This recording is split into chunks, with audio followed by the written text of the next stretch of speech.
I am a representative of the College of Education here at Michigan State University, and I'm also the founder and co-director of Cali, Capital Area Latina Youth. I just want to... All right, and I want to thank everyone who's watching via live stream, especially we want to say a special hello to Ignacio Andrade, who's watching from California. I hope we do you proud, hermano. We would first like to thank all of our generous sponsors. Without them, this event would not be possible. And a special thank you to Sister Circle. And we are so lucky to be graced today with the presence of Dolores Huerta. It's such an honor. We cannot seek achievement for ourselves and forget about progress and prosperity for our community. Our ambitions must be broad enough to include the aspirations and needs of others for the sakes of our own. Those are the special words of Dolores Huerta, or Cesar Chavez, sorry. Now I would like to bring your attention to the screens on both sides of me. We have a special video of Dolores Huerta. Dolores is an icon. She's a civil rights hero. She's the first general that I followed into war. She's not afraid to speak truth to power. Dolores Huerta, who is an old friend of mine. The FBI knew how dangerous Dolores was. Dolores came up with the slogan, Si se puede. Yes, we can. You were a young girl growing up in America in the 40s. You must have had a dream. After I had seen the miserable conditions of farm workers, Cesar Chavez said, we have to organize a union. So you had this ambience all around you that you could really change the world. It was beyond question the largest gathering on behalf of farm workers in California history. I wish they'd all go back to where they came from. We have no labor troubles. She wasn't asking for permission. She just did what needed to be done. She has such a firm belief in what she's doing. We've never given up. That she infects you with it. Dolores Huerta. Un aplauso. 90,000 people were poisoned in the fields of the United States of America. The farm workers founded the whole idea of environmental justice. Men were threatened by her power. She's a very volatile individual. She's an insult. People wanted to see her in a more traditional role. I left a couple of my children behind. That's part of the sacrifice that we made and that we had to make. And it still pains me when I think about it. People in power have no idea of the true heroes of this country. I would not have been able to see what's hidden in the fields of our country without Dolores. We're knee-deep in sexism when it comes to why she isn't studied and why people don't know her. Latina girls need to see statues of you. We really got to set the record straight. I mean, women cannot be written out of history. Down with violence! Abajo! Down with racism! Abajo! Down with sexism! Abajo!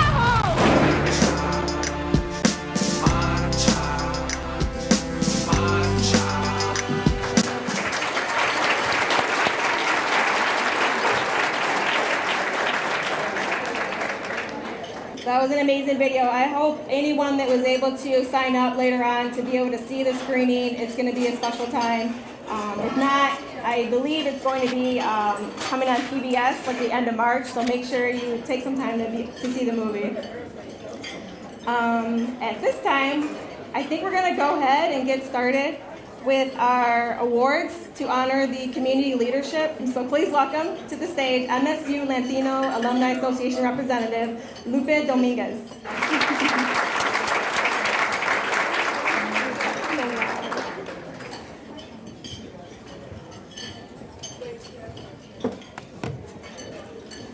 Good afternoon. On behalf of the committee, I thank you for being here. And we also wanted to thank everybody who submitted nominations. There were quite a lot for us to choose from. There was a lot of very fantastic work being done in the community, on campus, and things of that nature. So the committee had a really hard time choosing winners. Okay. And if you would just line up right in front of the podium here, and we'll go from there. So the first one is actually an organization. We did have a couple of nominations for those. So we have the Lansing for César E. Chávez organization. So if the representative could come up and accept the award on their behalf.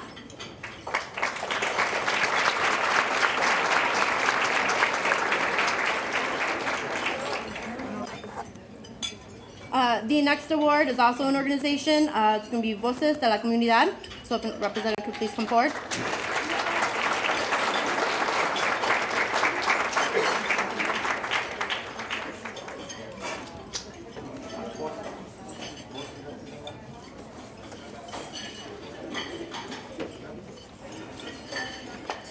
The next award is for Elena Herrera.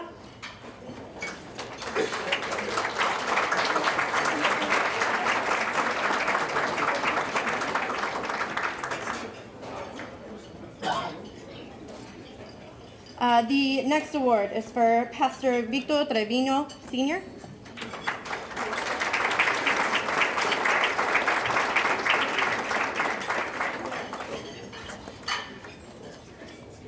The next one is actually for Maria Serrato.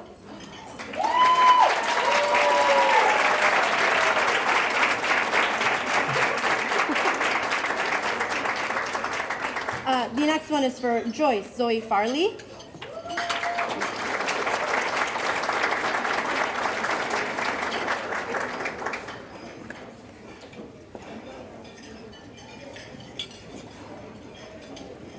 We have one here for Miss Ellie Raceman, who may or may not have joined us today.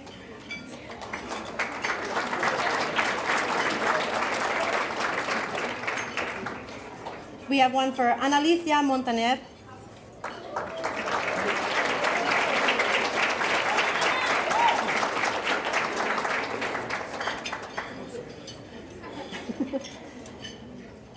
We have one for Alondra Alviso.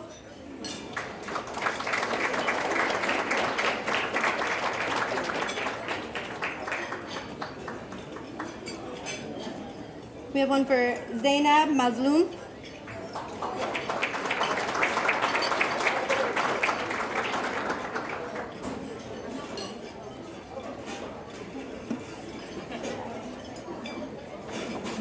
We have Ashley Reed.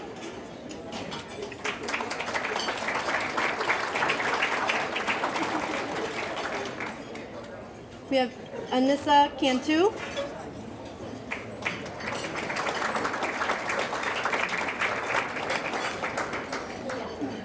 Antonio Lopez Solis.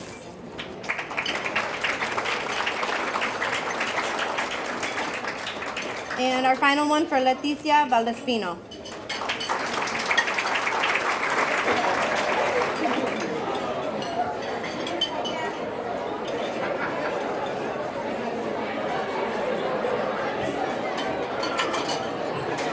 On behalf of the Planning Committee, I'd like to thank all of you for an outstanding work that you do in our community. Thank you.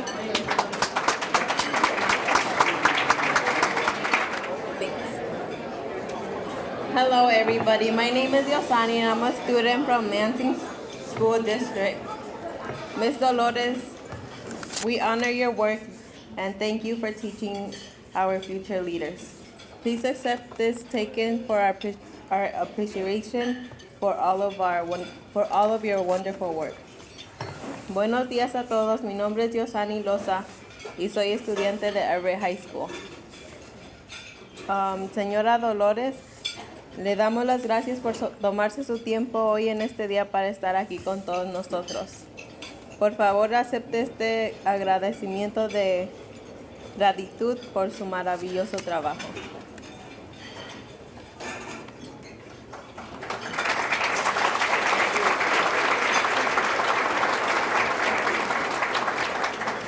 Hello.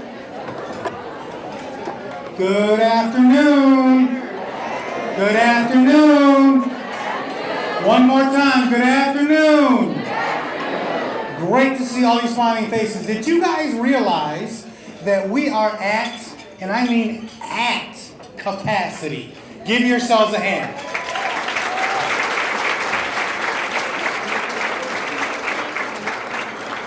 This is a tribute to Dolores Huerta's history and all the great things that she's done. We want to honor her. We also want to make mention that so many people came out to see her today. Give yourselves a hand.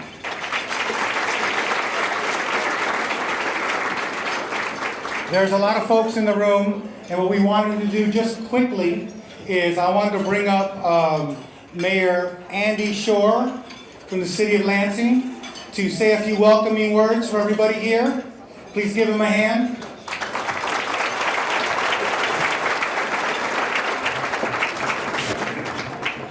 Tight podium is tight. I'm so sorry. I'll move it a little bit. You're good. Well, good afternoon, everyone. I am losing my voice a bit, so I'm going to be brief. But thank you for having me here today. This is exciting. I know the mic was a little low, but I heard that Everett High School is in the house. Did I hear that? Yeah! I am Sexton. I hear Sexton's here. Wonderful. I am the proud parent of a Viking, so thank you for both Sexton and Everett for being here. Is Eastern here too? Hello. Honestly, it's awesome to see the Lansing schools so involved with this event. I am so proud. Again, I'm a proud parent of 2 Lansing schools' children, so thank you all for being here. It's going to be a great day.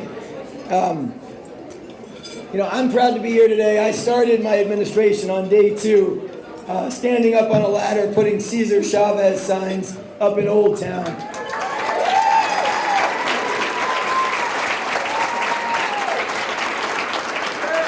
And it was a great way to start my administration, my 4 years. This program talks about building inclusive communities, and that is Lansing. We've been building an inclusive community. We will continue to build an inclusive community. I've got here with me today 2 of my cabinet members. I've got Joan Jackson Johnson and Linda Sanchez Gazella. Stand up. Stand up.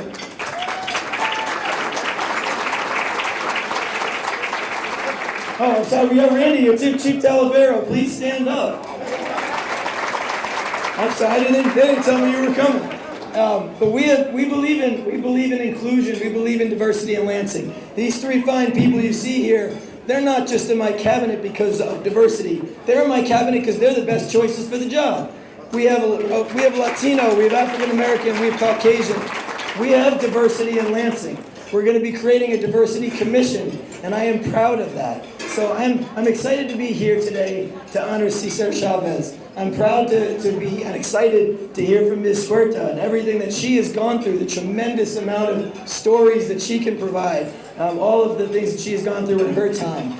It is so important to be here today to hear these stories so we can know what other people have lived and we can repeat those stories, we can talk about it.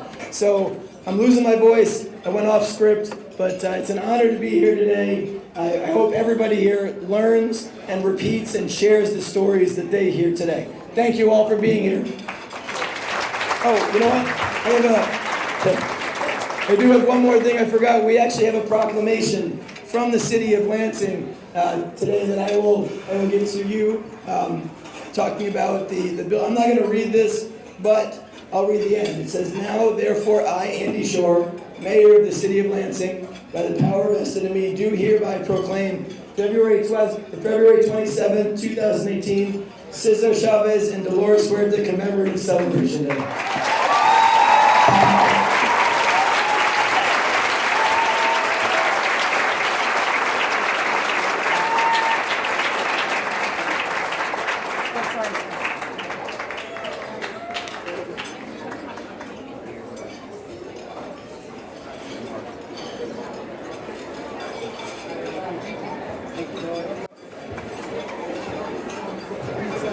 Is everybody having a good time?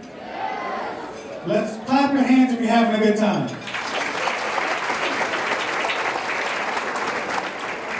Now, in the United Farm Workers movement, which has not died, has never died, it continues to this very day, there was and there continues to be a clap, a way of getting everybody in sync, on the same page, and making sure that everybody is listening. So I want you to do that clap with me. Are you ready? If you don't know the clap, watch your neighbor. Know your neighbor knows it. Ready?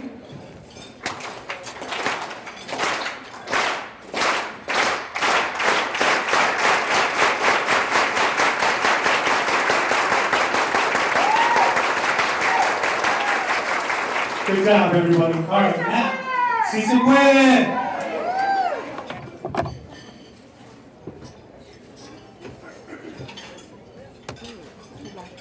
Okay. Dolores Huerta is an American icon and a civil rights hero known around the world. Huerta is also the mastermind behind the phrase that we just shouted, and I think we should shout it one more time before she comes up here. Si se puede! Si se puede! Good. Without further ado, ladies and gentlemen, please welcome to the stage Dolores Huerta.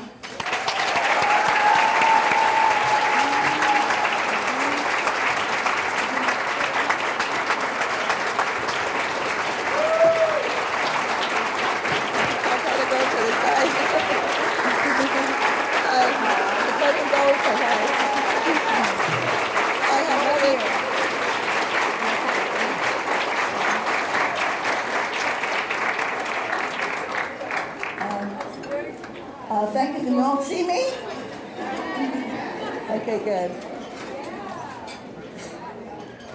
Well, thank you very much for having me. I always love to come to Lansing, Michigan. It's been a while since I've been here. And this place is such a very special place. In the history of the farm worker movement, Lansing, Michigan, this university here, you all really made a big old mark for justice for the farm workers, and not only for César and myself and many of our other speakers who came here, Richard Chávez, my husband, who was in charge of this whole area for the boycott. But just let me thank you one more time, and please give yourselves a big applause for all of your great support that you've given to farm workers.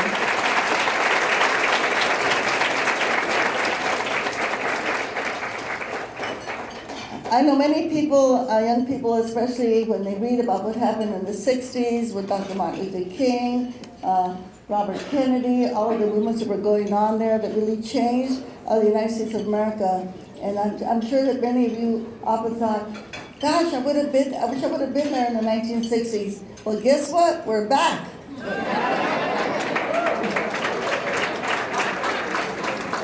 So if you didn't make it in the 60s, you now have a great opportunity to make great changes in the United States of America now that we're living here in this year of the 2018. And I wanted to talk about, there's a word that we often don't use in our vocabularies, but we know we talk about racism a lot, we talk about sexism, misogyny, homophobia. But there's one word that we don't use that often, and the word is bigotry. And probably some of you think, well, what the heck is that word bigotry? Well, bigotry is when you look down on people. You look down on people that are poor. You look down on working people. You look down on people that work with their hands, like farm workers, right? Well, we know, and I know we have some children here, students here whose parents were or are farm workers. And I just want to remind everybody that farm workers do the most sacred work of all because they put the food on our table, right? And remember that. And the people that work with their hands, the people who built our chairs and our tables and built this building, the carpenters, the laborers, the auto workers, the people that build our cars, these are kind of the most, again, precious people in our society because without them, including the people who clean our buildings, and by the way, let's give a hand to all of our waiters here, right? All of the people that are serving us right now.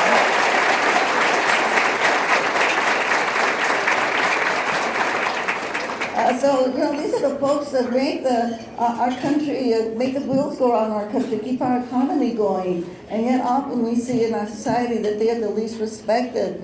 And we see that happening right now with what's going on.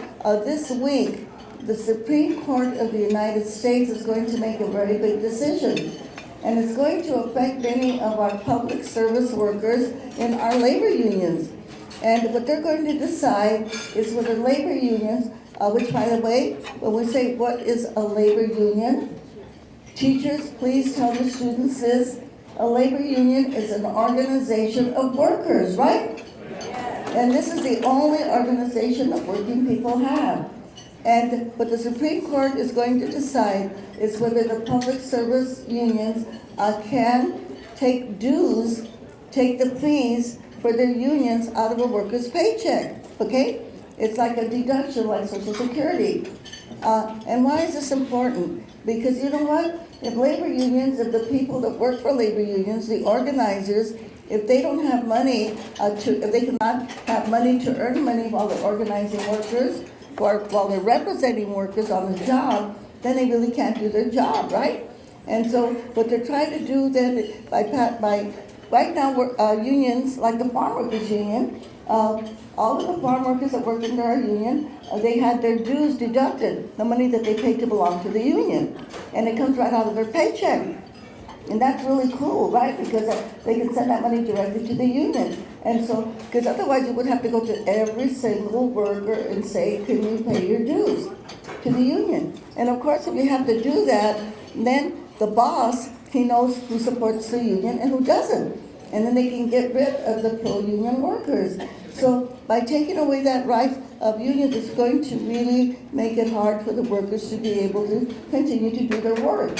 Because they not only have to represent the worker, like if the worker is fired unjustly, then they can go and represent that worker. They can go to a court and say this worker was fired unjustly, you need to give them back their job. And then you have to pay them their lost wages. But if they don't have the money to do that, then they really can't function. And then when you go up to the state capitol or you go to the Congress and they are passing these anti-union laws, you've got to have a union representative there to fight for those workers. And not just the union workers, because labor representatives, when they pass these laws, they affect all workers. And we have to remember, how did we get the weekends? How did we get the 8-hour day? How did we get Social Security? How did we get unemployment insurance? How did we get safety standards? How did we get public education? Thank you. Unions, right? And workers fought and died. Workers were killed to get these rights. Like in the farm workers union, we had 5 people that were killed just to get the right to organize into a union. Just to get the right to organize into a union. So you can see how important labor unions are. And we don't know what's going to happen in the Supreme Court, but I can just tell you right now, like in Wisconsin, when they passed a law like that, and Texas, they have these right-to-work laws, right? And many other states, I think like 40 states, have right-to-work. The workers could not join a union. You know, make it very, very difficult for workers to join the union. So this is what's happening. And you know, when we talk about César and what a great leader he was, and you know, when people like the farm workers, like César's family, they were looked down because they were farm workers. That's bigotry. That's what I was talking about, looking down. And we always have to remember that the working people and unions, you know what? They say that labor unions are special interest groups. How can you be a special interest group when workers are the majority of the people in the United States of America, right?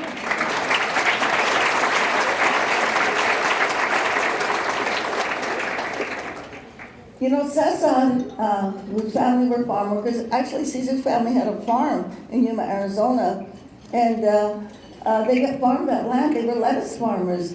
But what happened in Yuma during the Depression, they lost their farm because they happened to be Mexicans.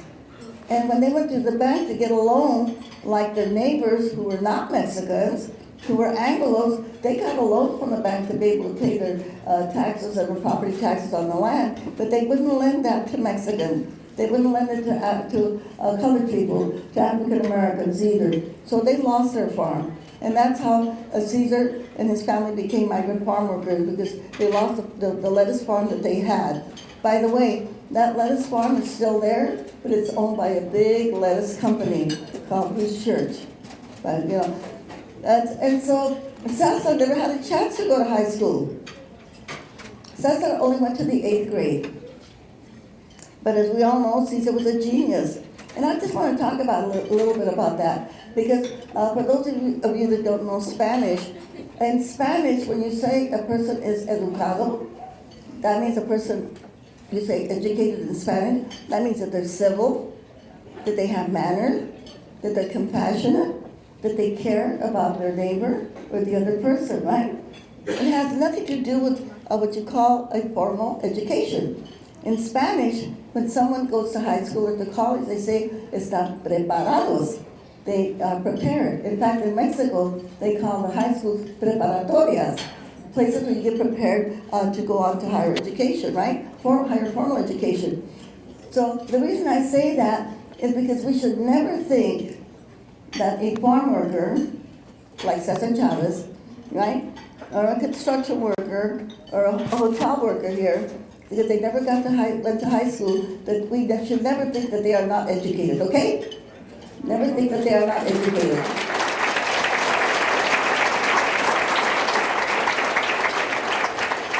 Because César, in spite of the fact that he never had a formal education, he always had a book under his arm. He was always reading, constantly preparing himself for all of the great things that lay ahead of him that he had to do. And so I want to tell a story about César, but then I want to tell you a story about another person like César Chávez. And this is a person with my organization is the Dolores Huerta Foundation. I left the United Farm Workers about 15 years ago.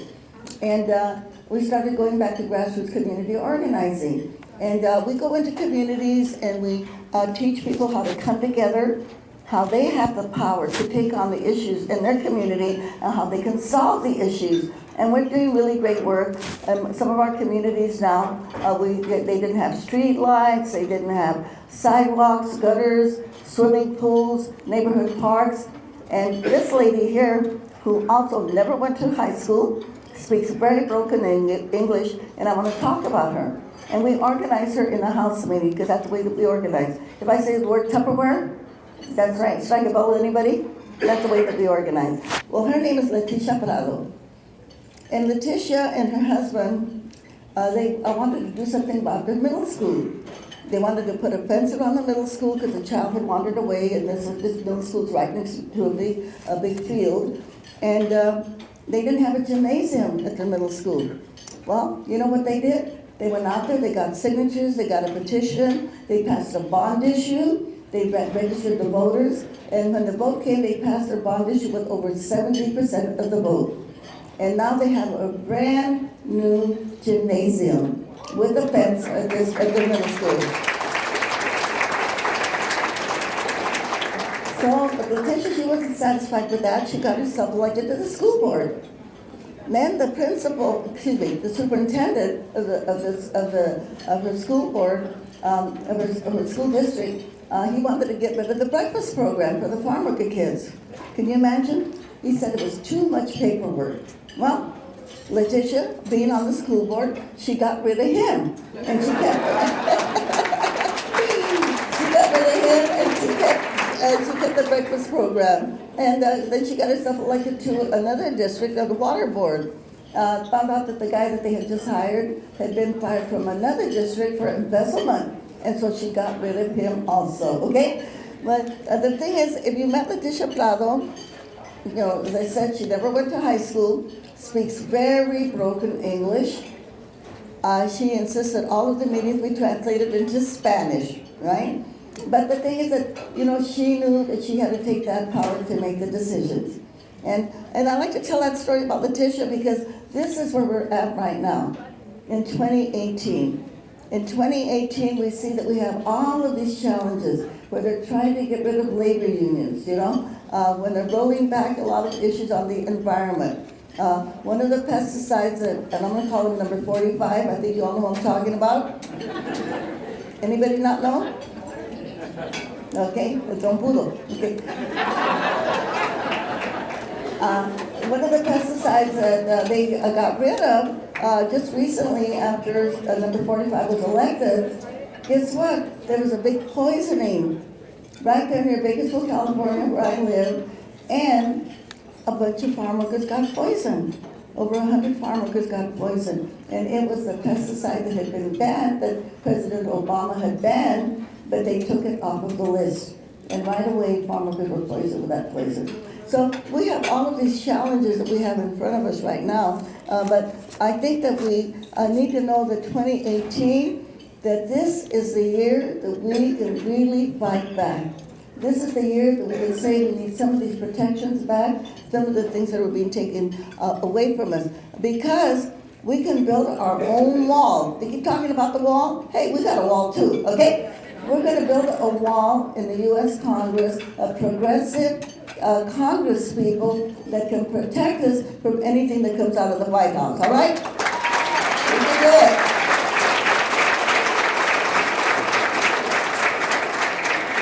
But it's going to take a lot of work for us to do this. It means that we're going to have to really get out there. We're going to have to really hustle. We're going to have to go make phone calls. We're going to have to knock on doors to make sure that people get elected that are really going to be able to protect us. Because we are in a situation right now in our country where we have 1%, pick up on this, 1% of the wealthiest families in the United States of America own 50% of the wealth. 50% of all of the wealth, 1%. 10% of the corporations and families own 90% of the wealth. 90% of the wealth. That is so wrong. This is so wrong. When I was speaking to the students earlier today, we were talking about this, and you know, there is no reason why we, the richest country in the world, the United States of America, there is no reason why we should not have free tuition for free college tuition for every single student in our country. And when we say, well, why can't we do that?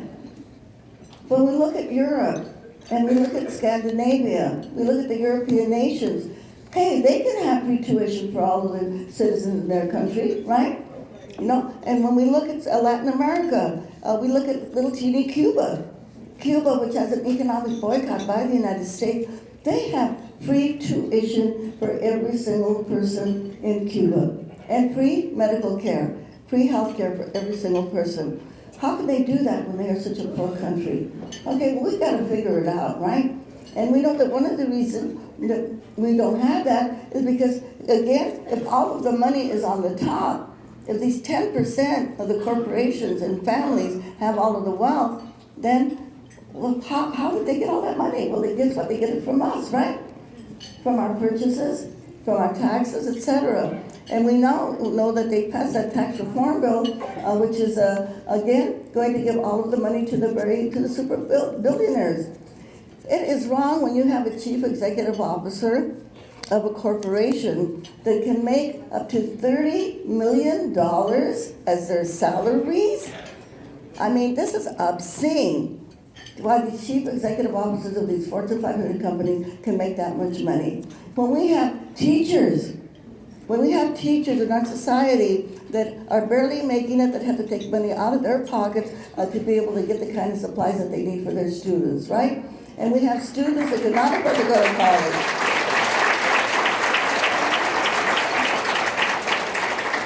So when I was talking about the 60s being back, this is what I'm talking about. That we've got to change this.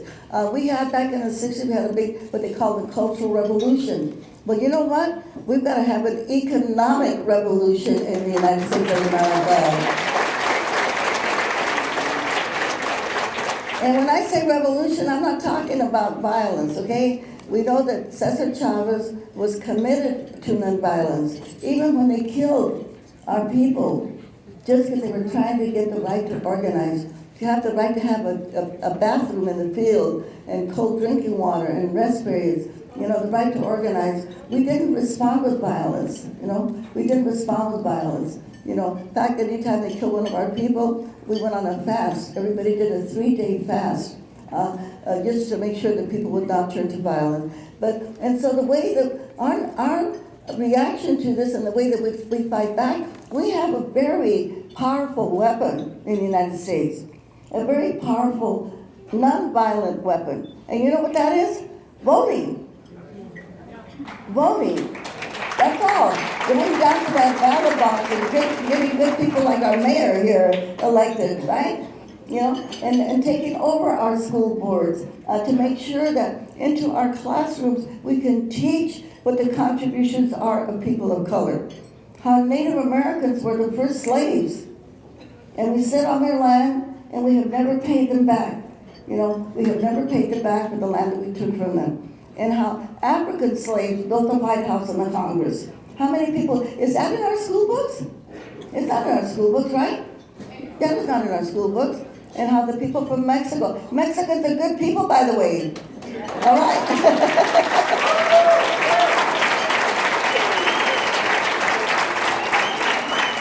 How with the Mexicans and the Chinese and the Japanese and the Filipinos and the people from India, all of these immigrants that came here and how they built this land. And we have to remind everybody that unless you're Native American, your people came from somewhere. So don't be attacking anybody because they're an immigrant, right?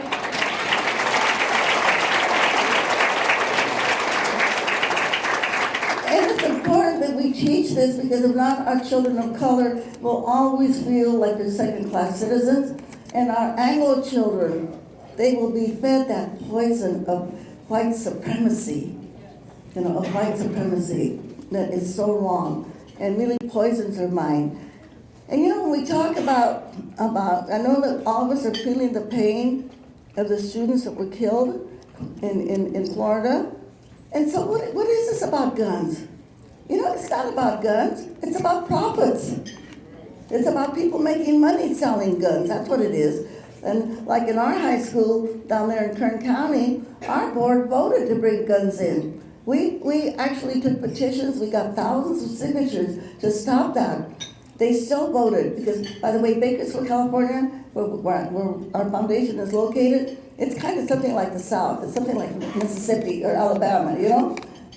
So our school board, they voted to bring guns into the schools. Even though we had all these thousands of signatures and everybody, you know, testified against it, they still did it. But guess what? We have a really good blue legislature in California. We have a great blue governor named Jerry Brown, and our state legislature passed a law, no guns in the schools in California, all right?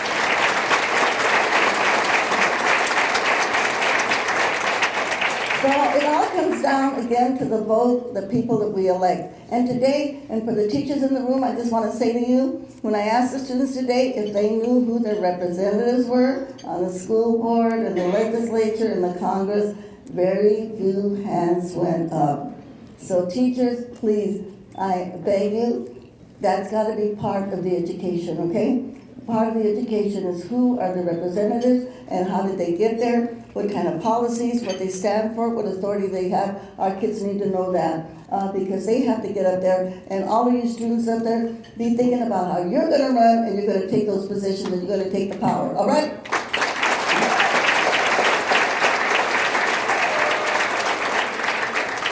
So how do we change this? We change it by voting, but I think we also have to talk about changing our values. Let's go back to indigenous values. You know, when Native Americans, as they traveled and they had their teepees and they traveled around, they always left the earth in a pristine manner.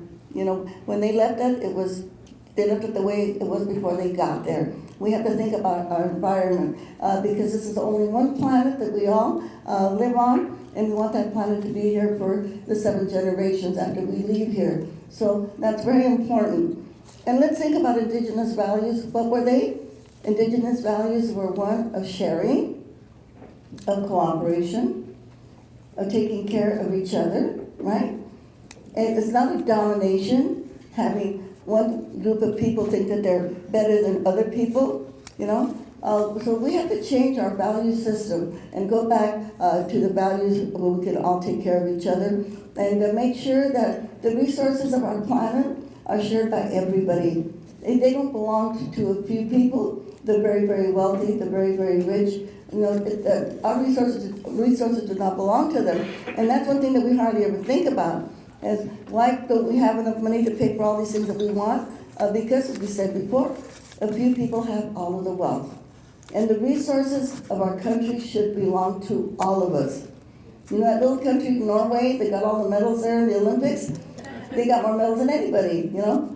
a little small country. And I remember reading once, and it said that Norway had like a $400 billion surplus. I thought, how, this little teeny country, where did they get all that money? Guess what? They own their oil. We do not own our oil. The corporations own our oil. We do not own our utility systems. We do not own our transportation systems like other countries do. Corporations own them. So this is something that we have to put on our agenda. How do we take our resources back to make sure that in the United States of America, we will not have one homeless person, that everybody has a safe place to live, that all of our people who are ill can be taken care of, especially our people who have mental issues, that they are taken care of. We can make that happen because we are a democracy. We are a democracy, and we are the majority, and we are the people that can make it happen by electing good representatives to our different public offices, and we have the power to do that, and that's the main thing that we have to remember. So, in the name of César Chávez, I want to thank all of you again for this wonderful institution, and keep it going because you are a beacon of light. And I know you've had some issues, but that's okay. Sometimes things have to get so bad, so ugly. It's like, I say, like when you have a sore on your arm, it gets infected, and it has to get really orange. And then you say, and it has to start hurting, and you start feeling the pain, and they say, okay, now we have to take care of it, okay? And that's what's happening right now in our country. We have all of these issues, but we have to understand that all of us, individually, that we have the power to change it. I want to also direct you to my foundation, the Dolores Huerta Foundation. We're on the web, it's doloreshuerta.org, so you can find us. And on your cell phones, if you want to join our social movement, just put join DHF for Dolores Huerta Foundation. Dolores Huerta Foundation, DHF.org, okay, to keep in touch with us. Our organizing model, which is the same one that César and I use to organize the farm workers, we're going to try to make it online so that we can kind of teach everybody how to do what we're doing, because we can definitely solve the problems that we have in our communities. Once we get the courage, once we understand that we have the power. And when people would say to César and I, how did you do all of this with farm workers?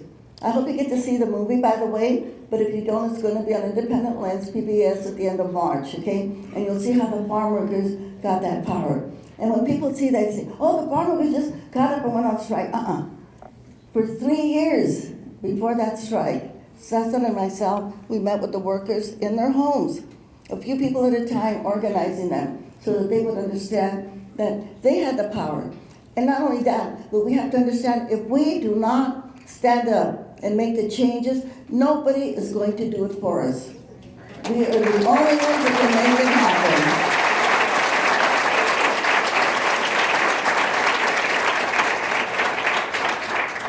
So let's make it happen, and I want to say a viva for César, by the way. And I do want to thank you all too, because I just want to say, and I see my friend here, this is the only university that ever composed a symphony in my honor. So I want to thank you very much for doing that, okay? I want to thank you very much for doing that.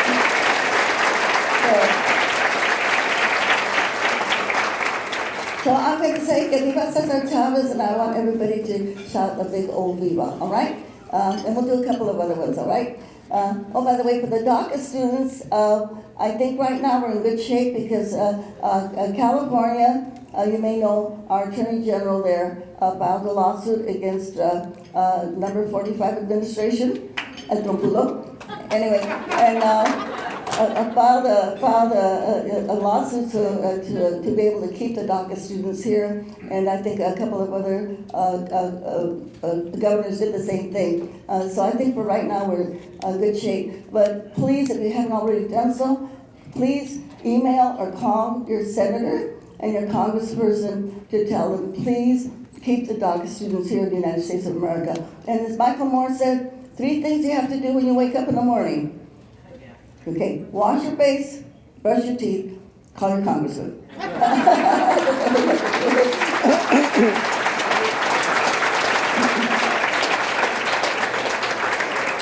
Okay, so let's go with, I'll go first and you go after me with a viva, okay? So the first one is for César Chávez. Que viva César Chávez! Que viva! Que viva the DACA students! Que viva! Que viva the immigrants! Que viva! Que viva la mujer! Que viva! Long live labor unions! Que viva!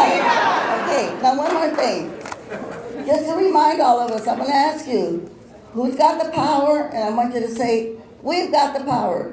Okay? And when I say what kind of power, I want you to say people power. All right? And I want you to shout it really loud so that the alt-right, the neo-Nazis, and all those haters out there, okay?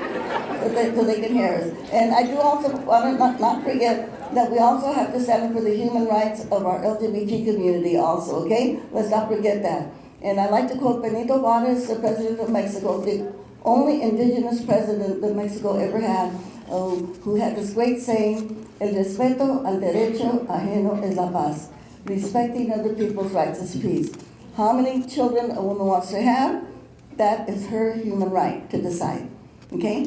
Who you want to live with, whom you want to marry, okay? That is your human right, okay? And nobody should interfere with that, all right? Not the church, not the state, not anybody. Okay, so let's go. Who's got the power? Okay. Okay, let's wait for me. And let's do it really, really, really loud. Okay, so we only have to do it one time. Okay, let's go. Who's got the power? We have the power. One more time. Some people aren't sure they have the power. Okay, everybody, one more time. Really, really loud. Who's got the power? We got the power. What kind of power? People power. Okay, are we going to go out there? Are we going to organize ourselves, our family, our neighbors, get everybody to vote? What do we say? ¿Se puede o no se puede? Sí se puede. Okay, let's do it with an organized hand clap. Okay, let's go, everybody. Sí se puede.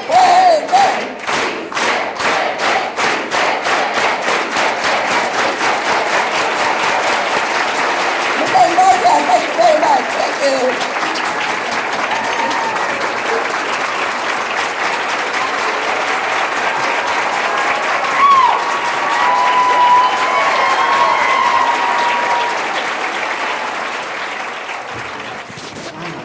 Okay. Good afternoon. Good afternoon. All right, so I've been told that I am to be the closer. So I'm going to close by first of all saying thank you. Okay. You go by Dolores.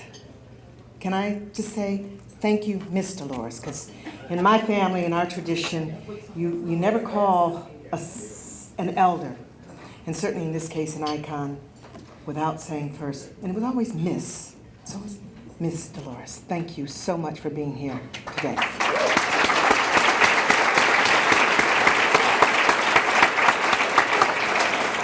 And I think it's also important that we recognize what brought us here today, and that's a commemorative event for César Chávez. And so I think our thank you also extends to his legacy and for the work that he did with Dolores to enshrine what we mean by social justice.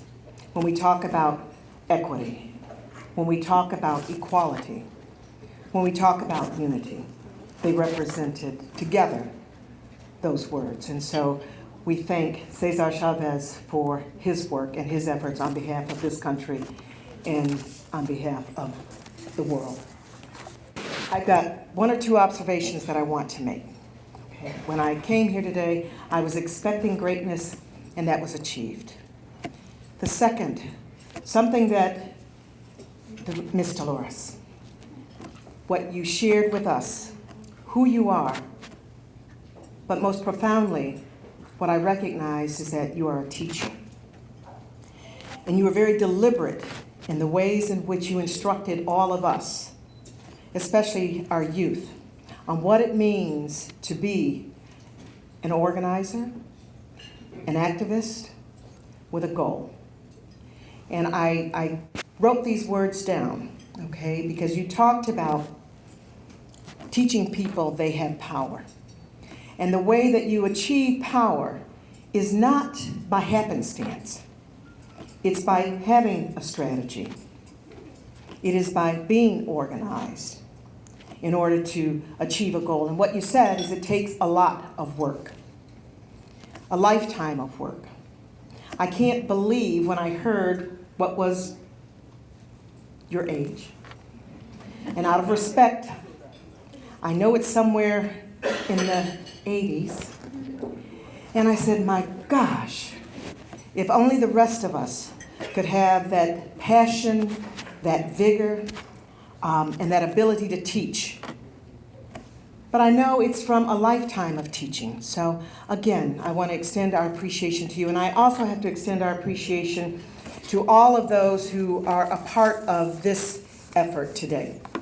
And that includes Michigan State University, the Lansing School District, and of course our partners with the City of Lansing and the City of East Lansing. This is the 8th annual commemorative celebration. I appreciate so much that you acknowledge MSU's efforts to create that symphony for you, because certainly that's the least that we can do for what you've done for this country and for the world. When we talk about building inclusive communities, that's what this represents, okay? So for the youth in this room, when we talk about building inclusive communities, others of us have done the work, we continue to do the work, but the burden, if you will, now rests on your shoulders. Dolores today explained to you, or Miss Dolores, today explained to you what that means, all right? And I hope you've heard what that means and the effort that it takes, the diligence that it takes, the preparation, the word preparation, and the importance of that in your life, all right? So, there's a quote that's on the back of the program. We cannot seek achievement for ourselves and forget about progress and prosperity for our community. Our ambitions must be broad enough to include the aspiration and needs of others for their sakes and for our own. That's from César Chávez. One last thank you. He couldn't be here today because he lost his father last week. And I would ask that you keep in your thoughts and in your prayers Ignacio Andrade and his family.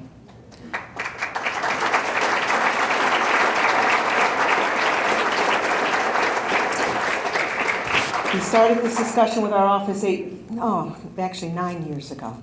And it's through his hard work and those of the team that have brought this together over the last years. We're counting on 9, 10, and into the future. So all of you, I understand we've got a march ahead of us, so gather out in the auditorium, in front of the auditorium, I'm told. So thank you very much for being here today. Good luck, and we'll see everyone next year. Well, having Dolores Huerta here is exciting for Lansing. And, it was exciting to hear her. It was a great message. I hope everybody gets a chance to hear it and to see it. Everything that she's done in the past, she knows what she's talking about. Between Ms. Huerta and César Chávez, these are labor leaders, these are human rights leaders, and it's always great to have them here in Lansing. This is such an important event, and I hope I don't start crying because, Dolores Huerta is an icon. She's a legend. In 1969, when I first arrived in Lansing, I went on the lettuce boycotts. I was at the Croker parking lot. I boycotted for César Chávez and for Dolores Huerta. And here we are. How many years later? Is it 50 almost? And I get a chance to see Dolores Huerta. It's just, and today's my 66th birthday. So this is the best birthday present I've ever had, bar none. Hi, this is Kathy Dunbar from the Lansing City Council. I am so proud to have been here to see Dolores Huerta speak at this Chavez celebration. She was inspiring. She was fantastic for the kids. She's a teacher. That was one of the things that we heard today. And she motivated these kids to get out and be the change that they want to see in the world. And she told them they have to run for office. They have to carry the mantle. And they're excited. And that was amazing. Hi, we're the Tapias, and we are here celebrating César Chávez and also listening to the incredible Dolores Huerta speak. Hi, I'm Mari. I was on a panel here today talking about activism. Hi, I'm Steve Tapia, proud dad of Marisela and everything she's doing. And I'm very proud of her, and it was great to see Dolores Huerta. My parents were migrant workers, and so it's really important to see them and see those icons in person. It's great. I'm Benicio Tapia. I'm a student at Waverly High School, and I'm so proud to be here to celebrate César Chávez. and see Dolores Huerta. When I reach the gates of heaven, I am terrified that my ancestors will stare at the palms of my hands, wondering why they are not as scarred as their own. Questioning where I've been all these years, gazing into my eyes, asking, did you not continue our fight? It's time we admit where we've gone wrong. We learned to do a little bit better, and we forgot that better than yesterday is still not good enough for tomorrow. We forgot that the fight is continuous, that our oppression lies in systems not designed for our success. We forgot that someone fought so fearlessly for us to inhabit these spaces that we haven't fully learned to navigate in the first place. We forgot what they went through. We forgot what they died for. And just like Christ, we forgot all about the sacrifice before I so graciously reached the kingdom. I hope I remember the crown of thorns that each of my ancestors wore as their everyday outfits. I hope I remember the tear-stained faces as they were getting brutally beaten over pure hatred by racists. I hope I remember every march, my blood embodied in their movements. You see, I hope I remember every speech as I've learned to speak an alphabet in a language once foreign to my people.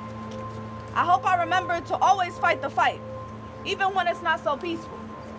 The next time my identity is questioned, the next time my character and ethnicity become degraded, tell them I held my hands up against the fire without fear, the same way my people stood at the front line, knowing that we are leaving a better world for our children, even if it is at the expense of our own lives. Under the new administration, I've seen some of us get discouraged. We are constantly fighting for a quality of life, and to be fair, it seems like a never-ending fight, an uphill battle we're preparing to lose, but I challenge each and every one of you here today. I challenge you to take the next 3 points and apply them to you. 1, can y'all give me a 1? 1, you have never done your part. There is no segment to our liberation. You are constantly and consistently responsible for the freedom of the people in our nation, the nation of peace, the nation of progression, the nation of people who don't believe in systemic or institutionalized oppression. Your part is to fight every day in your own way and at your own pace. Number two, the fight you fight isn't always loud and vibrant. Some days the most important fight you fight is silent. It's not always marches and speeches and long hauls across the streets. Sometimes it's not barricaded and supported by people that look like you or me. The silent fight is coming home after a racial slur, a long day of work, an ignored opinion at a business meeting, or just opening your pay stub to realize you don't get paid enough compared to your white counterparts. The silent fight is realizing you cannot change people's hearts. You can only show them your own and hope that they rearrange their thoughts. Number 3, we are only as powerful as the knowledge we hold. Oral, traditional, passed down regardless of how it's told. Books tell us many things, and that's because the people who wrote them actually lived. They lived the tragic lives that documentaries are still too scared to televise. So ask your grandmother questions. Know that there is an unhealed trauma sitting at her bedside that you would confuse for a nightstand. Know that rejection to information will come, but it is your responsibility to uncover what's been done. Dig a little deeper. The wound may bleed again, but at least this time you'll know firsthand what those memories truly represent. Thank y'all so much.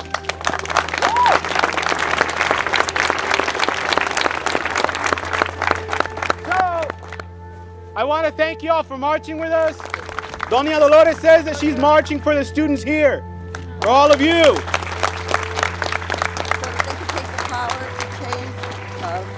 To make the changes we need. So that you can take the power and make the changes that need to be made.